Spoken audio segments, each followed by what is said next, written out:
नमस्कार, आप देख रहे हैं एबीएन न्यूज प्लस। ताजा तरीन, लेटेस्ट और एक्सक्लूसिव खबरों के साथ मैं हूं ज्ञानेंद्र पांडे। ज्ञानी यूपी के अंबेडकर नगर में देह व्यापार और सेक्स रैकेट की खबरें समय समय पर आप तक आती रही। चाहे बख्तावर होटल में दर्जनों युवक युवतियों की गिरफ्तारी का मामला हो, चाहे फर्जी एसटीएफ में सेक्स रैकेट और देह व्यापार से जुड़े हुए तथ्य का मामला हो, चाहे शहजादपुर में 9 युवक और युवतियों की गिरफ्तारी का मामला हो। बहरहाल जो अब मामला सामने आज आया है वो चौंकाने वाला मामला आया है कि एक कलयुगी मां ने अपने 11 वर्ष की मासूम बच्ची को ही सेक्स रैकेट से जुड़े हुए लोगों के सामने परोस दिया है और हबसियों के सामने परोसने के बाद सामने खड़ी रही और बैठ करके उसके साथ इस तरह से क्रूरता और जघन्यता की गई। वह सब कुछ बयान की उस बच्ची ने बताया कि हॉस्टल में पढ़ती थी और हॉस्टल से निकाल करके उसकी मां लखनऊ लेकर के जाती है। लखनऊ से लेकर के अंबेडकर नगर तक कई होटलों में उसका सौदा हुआ और उसके साथ इस तरह से शराब पिला करके क्रूरता की गई, इस तरह से जघन्यता की गई। जो सुबह उसको पता चलता था लहू लुहान होने के बाद मां दवा खिलाती थी और समझाती थी यह सब कुछ होता है। पूरा बयान कर रही हो मासूम बच्ची। उसने कहा कि पिता के देहांत के बाद इस तरह का दृश्य देखना पड़ेगा, कतई सोचा नहीं था। जब यह जानकारी गांव की महिलाओं को उसने बताया, लखनऊ से किसी तरह से भागकर आने के बाद तो भाई को पता चला। भाई ने निर्णय लिया पुलिस से बताने का। आज अहिरौली थाना क्षेत्र जो अंबेडकर नगर में है वहां पहुंचने के बाद जहां एक तरफ वह मासूम बच्ची एबीएन न्यूज प्लस के कैमरे के सामने आकर के अपने दर्द और वेदना को बताते हुए कलयुगी मां के दास्तान को बता रही थी। में पढ़ती यस। क्या कुछ हुआ है आपके साथ? हमारे साथ गलत काम हुआ है। किसने करवाया? मम्मी ने। कैसे, क्या कुछ हुआ? सर हमको लेकर गई और हम जा नहीं रहे थे अंदर। हमको अंदर ढकेल के और मेरे मुंह में पट्टी बांध दी थी और सोची कहीं कि अगर तुम नहीं काम करोगी तो तुमको हम फांसी लगा के चाहे अपने लगा के हम मर जाएंगे।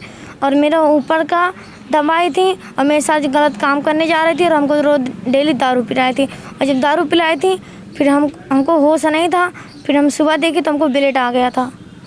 अच्छा, तुमको कहाँ से लेकर के, तुम घर पर रहती थी कि कहीं और रहती थी? नहीं, हम स्कूल में रहते थे। कौन से स्कूल में, कहाँ पर? पंडित विद्यालय पादी रिचका इंटर कॉलेज चकदही। चकदही कहाँ आया, किस जिले में? खलीलाबाद। खलीलाबाद में, वहाँ नवोदय में तुम पढ़ती? यस। अच्छा, वहाँ जा कर के तुमको लेकर के आई और कहाँ लेकर के गई? लखनऊ। लखनऊ। उनके साथ कोई और था? एक आदमी था। अच्छा, किस चीज़ से आपको लेकर के गई? हमको बस से लेकर गई और वहाँ से कहें कि चलो बेटा तुमको कुछ बुआ के पास लेकर चलते हैं, इसीलिए हम गए थे। आप उनको पहचानती थी जो आदमी उनके साथ था? यस। अच्छा, कहाँ का रहने वाला है, क्या काम काज करता है? हमसे बताया था कि हम फौजी हैं और लेकिन वो रहता है लखनऊ में। पहले कभी तुम्हारी मम्मी के पास आता था? हम पहले से नहीं जानते थे, लेकिन वो मम्मी बात करती थी मुझसे और मतलब कभी कभी वहाँ कहती थी वीडियो कॉलिंग करो भैया के मोबाइल से। हम नहीं करते थे तो हमको हरदम मारती थी। जब लखनऊ लेकर के गई तो कहाँ लेकर के गई थी? कहीं किसी हमको होटल में लेकर गई थी। अच्छा, वहाँ क्या कुछ? वहाँ हमारे साथ हमको जब दारू पियाकर हमको पता नहीं है हमको क्या हुआ, आग में पट्टी लगा दी थी और हमको होश नहीं है क्या हुआ, लेकिन हमको पता मेरे ऊपर का मेरे आग के सामने ही काम करवाई थी। अच्छा, कितने लोग थे उस समय जब 3 लोग थे। 3 लोग थे। कौन कौन था? हम, मम्मी, वो आदमी। अच्छा, फिर कितने दिन तक ये सब चलता रहा लखनऊ में? 1 हफ्ता 15 दिन तक। आपको तकलीफ होती रही होगी? हाँ। तो मम्मी को आप बताती थी? मम्मी को बताते थे। मम्मी कहती थी ये सबको होता जाता है। कुछ दवा इलाज उस समय कुछ? दवा करवाई थी, हमको दवा रोज खिलाती थी। क्या बोलती थी दवा खिलाते समय? कहती थी मतलब खा लोगी तो तुमको कोई दिक्कत नहीं होगा। फिर तुम वहाँ से कैसे निकली? वहाँ से वो हमको लेकर गई हाई कोर्ट से हम बस पकड़े तो बस में कुछ उनसे बात कर रही थी तो हम जाने कि मेरे लिए गलत काम करने के लिए फिर वो कर रही हैं, तो इसीलिए हम अपने बस पे बैठकर हम आ गए और पीछे से फिर वो बस में पहले हम उतरे, उसके बाद 2 मिनट के बाद वो भी उतरी हैं। लखनऊ में ही तुमको लेकर के गई थी, अंबेडकर नगर या और कहीं पर लेकर के? अकबरपुर भी लेकर आई थी। अकबरपुर भी लेके आई थी? यस। अकबरपुर में कहाँ पर ले आई थी?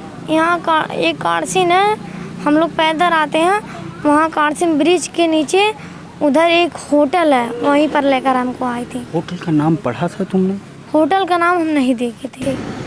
होटल वाला कुछ लिखा पढ़ी नहीं किया, कुछ नाम या कुछ नहीं? नहीं, मम्मी का और उनका नाम हुआ, दोनों लोग आधार अपना दिए। आपको यहाँ के पुलिस प्रमुख और प्रदेश के तमाम अधिकारी देख रहे हैं, उनसे आप क्या कुछ कहना चाहेंगी कि बेटियों के साथ इस तरह से हो रहा है? अपने लिए क्या कुछ आप मदद मांगना चाहती हैं? हम इसलिए मदद मांगना चाहते हैं कि जो हमारे साथ हुआ ऐसे किसी के साथ होना, ऐसे भगवान किसी को मार ना दें। अपने ही मां पर इस तरह का गंभीर आरोप लगाते हुए उस मासूम बच्ची ने बताया कि कोई गिरी नाम का उमेश गिरी नाम का शख्स था जो उसको अपने हवस का शिकार बनाता था। इस तरह का बयान उसने दिया, ढेर सारा आरोप लगाया अपने मां और उमेश गिरी के ऊपर, और उसने कहा कि इस तरह का कृत्य उसके साथ किया गया है कि उसकी जिंदगी बर्बाद हो गई। उसका भाई भी थाना अहिरौली पहुंचा हुआ था। क्या कुछ कहता है उसका भाई? बहन को मेरी माँ ले जाके लखनऊ में गलत काम करा रही है सर, इसीलिए मैं दरखास्त देने अहिरौली थाने पे आया हूँ। क्या कुछ अभी तक सर हो चुका है? जैसे मैं अपनी बहन को, मैं खैलाबाद संत कबीर नगर ज़िला में उसको हॉस्टल में पढ़ाता था, तो मेरी माँ 15 दिन से मेरी बहन को चुनाव कटवा के इसको लखनऊ में ले जाके इसके साथ गलत काम करवा रही है। सर मैं एक बार थाने में आया भी था तो सर ने मुझे गाली देके बाहर कर दिया, इसको साले को बंद करो, तो मेरी कोई सुनवाई नहीं हुई है। तो आज मेरे पास मेरी बहन लखनऊ से भाग कर आई है, तो मेरी सुनवाई आज एप्लीकेशन लेने के लिए तैयार हुए हैं। क्या कुछ आप चाहते हैं? सर मैं ये चाहता हूँ सर कि मेरी माँ को कड़ी से कड़ी सज़ा दी जाए, और मेरे साथ मेरी बहन के साथ बहुत अन्याय कर रही है सर। ऐसी माँ किसी और को भगवान ना दे सर।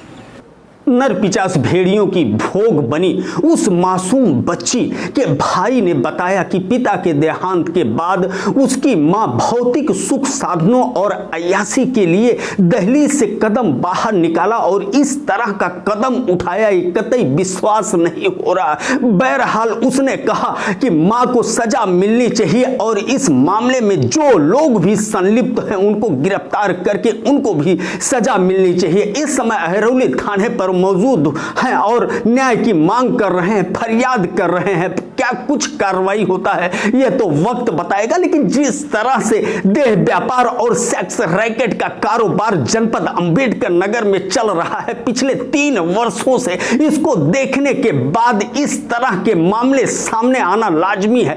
बेखौफ होकर के संचालक काम कर रहे हैं, तरह तरह की घटनाएं सामने आ रही है। एबीएन न्यूज प्लस के लिए मैं ज्ञानेंद्र पांडे, ज्ञानी, अंबेडकर नगर।